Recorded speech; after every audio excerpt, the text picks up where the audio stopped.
നമുക്ക് നമ്മുടെ പെരുന്നാളിൻ്റെ വിശേഷങ്ങൾ കണ്ടാലോ. ഇവിടെ മസ്കറ്റിൽ ഞങ്ങൾക്ക് രാവിലെ 6 മണിക്കായിരുന്നു നമസ്കാരം കഴിഞ്ഞിട്ട് ഞങ്ങൾക്ക് അവിടെ സമൂസയും ചായയൊക്കെ ഉണ്ടായിരുന്നു. അതെല്ലാം കഴിച്ച കുറേ ഫോട്ടോസൊക്കെ എടുത്തിട്ടാണ് വീട്ടിലോട്ട് വന്നത്. വീട്ടിൽ വന്നപ്പോൾ കഴിക്കാൻ നല്ല പാലപ്പവും മട്ടൺ സ്റ്റൂവും ചിക്കൻ കറിയുമായിരുന്നു.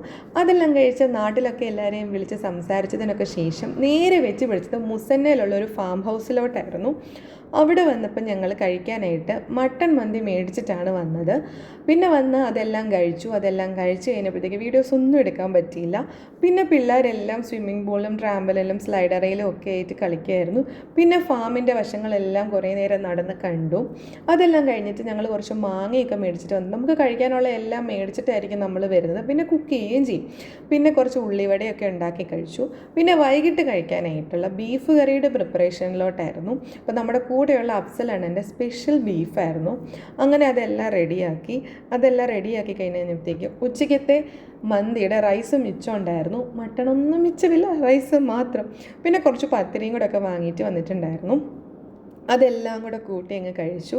അതെല്ലാം കഴിച്ച് കഴിഞ്ഞിട്ട് പിന്നെ കുറേ നേരം ഇരുന്ന് ചീട്ട് കളിച്ചു. കഴുത കളിയാണ് ഇവിടെ മെയിൻ, എല്ലാവരോടും ഒത്തുകൂടിയാൽ. അതെല്ലാം കഴിച്ച് കഴിഞ്ഞാൽ പിറ്റേന്ന് രാവിലെ തന്നെ ഞങ്ങൾ ഇറങ്ങി. പക്ഷേ എങ്കിൽ ഇവിടെ ഒമാനിലെ കാലാവസ്ഥ ഭയങ്കര മഴയായിരുന്നു. വന്ന വഴിയൊക്കെ ഭയങ്കര വെള്ളമായിരുന്നു.